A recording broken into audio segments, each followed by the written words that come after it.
I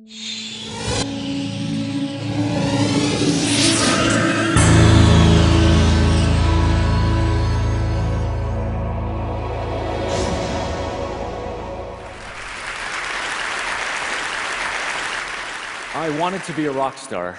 I dreamed of it, and that's all I dreamed of. I should be more accurate. I wanted to be a pop star. This was in the late 80s. And mostly I wanted to be the fifth member of Depeche Mode or Duran Duran. They wouldn't have me. I didn't read music, but I played synthesizers and drum machines. And I grew up in this little farming town in northern Nevada, and I was certain that's what my life would be.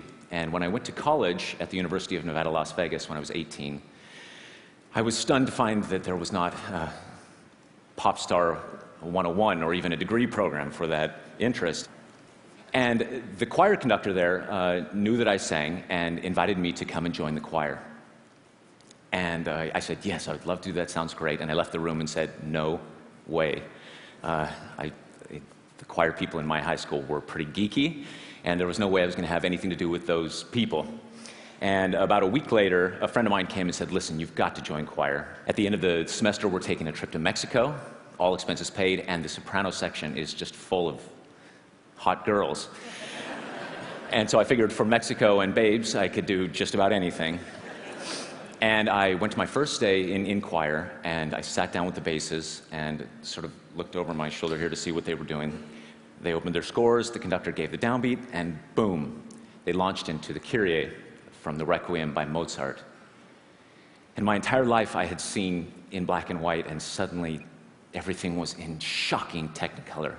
The most transformative experience I've ever had in that single moment, hearing dissonance and harmony, and people singing, people together, this shared vision. And I felt for the first time in my life that I was part of something bigger than myself. And there were a lot of cute girls in the soprano section, as it turns out. I decided to write a piece for choir a couple of years later as a gift to this conductor who had changed my life. I had learned to read music by then, or slowly learning to read music, and that piece was published.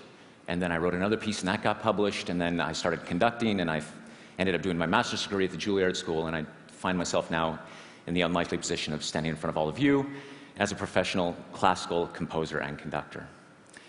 Well, a couple of years ago, a friend of mine emailed me a link, a YouTube link, and said, you have got to see this. And it was this young woman who had posted a fan video to me singing the soprano line to a piece of mine called Sleep. Hi, Mr. Eric Whitacre. My name is Bretland Lucy, and this is a video that I'd like to make for you. Here's me singing Sleep. I'm a little nervous, just to let you know.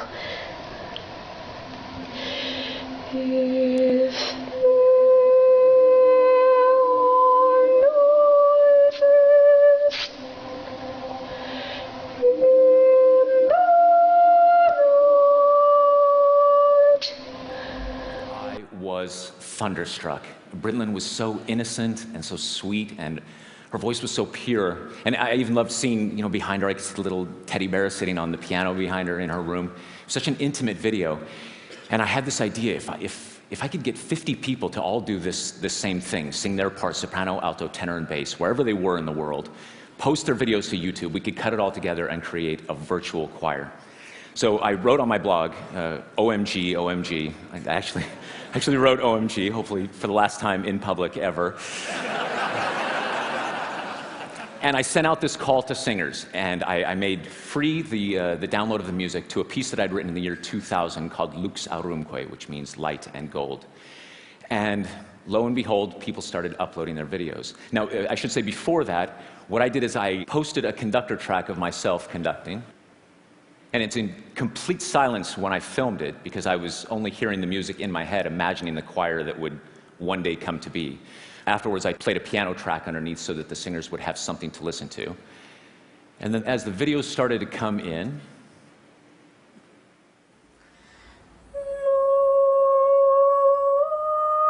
this is Cheryl Ang from Singapore.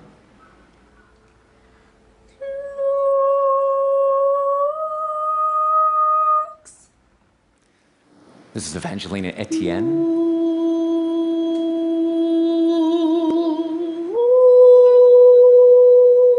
Massachusetts.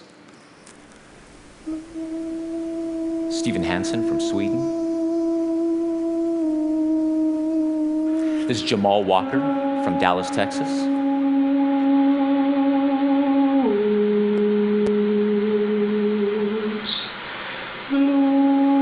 There was even a little soprano solo in the piece, and so I had auditions. And a number of sopranos uploaded their parts. I was told later, and also by lots of singers who were involved in this, that they sometimes recorded 50 or 60 different takes until they got just the right take. They uploaded it. Here's our winner of the soprano solo. This is Melody Myers from Tennessee.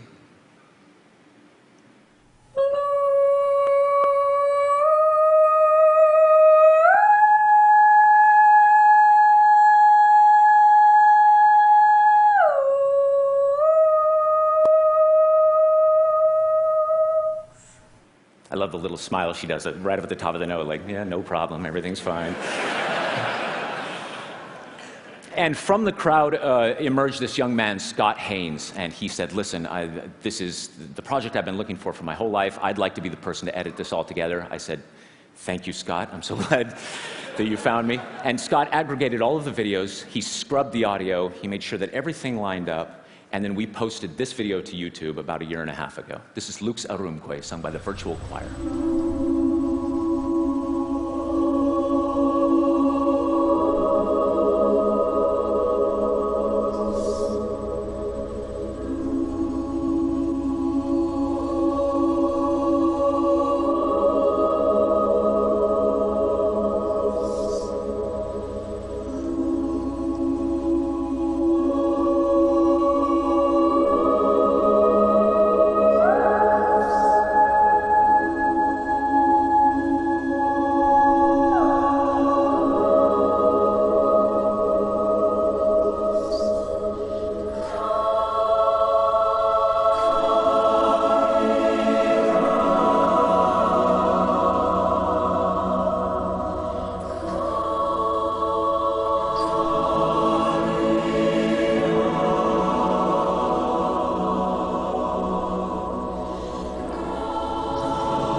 I'll stop it there in the interest of time.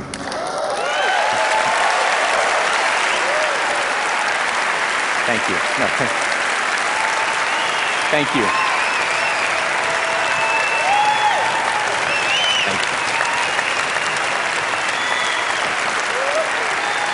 Thank you. So there's more. There's more. Thank you so much. And I had the same reaction you did. I actually was moved to tears when I first saw it. I just couldn't believe how the poetry of all of it. These souls all on their own desert islands, sort of sending electronic messages in bottles to each other. And the video went viral. We had 1 million hits in the first month, and it got a lot of attention for it. And because of that, then a lot of singers started saying, all right, what's Virtual Choir 2.0? And so I decided for Virtual Choir 2.0 that I would choose the same piece that Britlin was singing, Sleep, which is another work that I wrote in the year 2000, poetry by my dear friend Charles Anthony Silvestri. And again, I posted a conductor video, and we started accepting submissions. This time we got some more mature members. On my pillow, safe in bed. And some younger members. Upon my pillow, safe in bed. That's Georgie from England. She's only 9. Isn't that the sweetest thing you've ever seen? Someone did all 8 videos of bass, even singing the soprano parts. This is Bo Otten.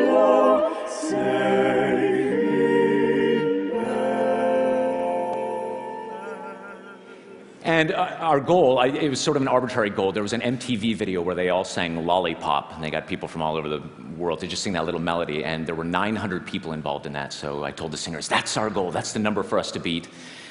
And we just closed submissions January 10th, and our final tally was 2,051 videos from 58 different countries. Thank you.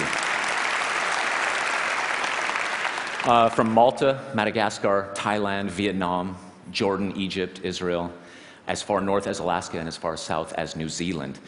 And we also put a page on Facebook for the singers to upload their testimonials, what it was like for them, their experience singing it. And I've just chosen a few of them here. My sister and I used to sing in choirs together constantly. Now she's an airman in the Air Force, constantly traveling. It's so wonderful to sing together again. I love the idea that she's singing with her sister.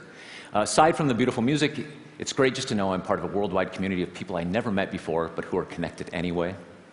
And my personal favorite, when I told my husband that I was going to be a part of this, he told me that I did not have the voice for it. Yeah, I'm sure a lot of you have heard that too. Me too. It hurt so much, and I shed some tears, but something inside of me wanted to do this despite his words. Is a dream come true to be part of this choir, as I've never been part of one. When I placed a marker on the Google Earth map, I had to go with the nearest city, which is about 400 miles away from where I live. As I am in the great Alaskan bush, satellite is my connection to the world. So two things struck me deeply about this. The first is that human beings will go to any lengths necessary to find and connect with each other. It doesn't matter the technology. And the second is that people seem to be experiencing an actual connection. It wasn't a virtual choir that there are people now online, they're friends, they've never met, but I know myself too, I feel this virtual esprit de corps, if you will, with all of them. I feel a closeness to this choir, almost like a family.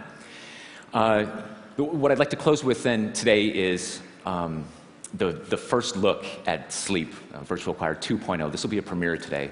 We're not finished with the video yet. You can imagine with 2,000 synchronized YouTube videos, the render time is just atrocious.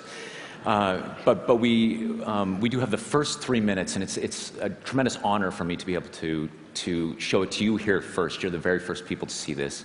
This is Sleep, the Virtual Choir.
Thank you very, very much.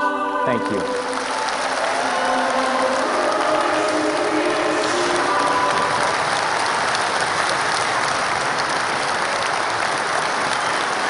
Thank you. Thank you. Thank you.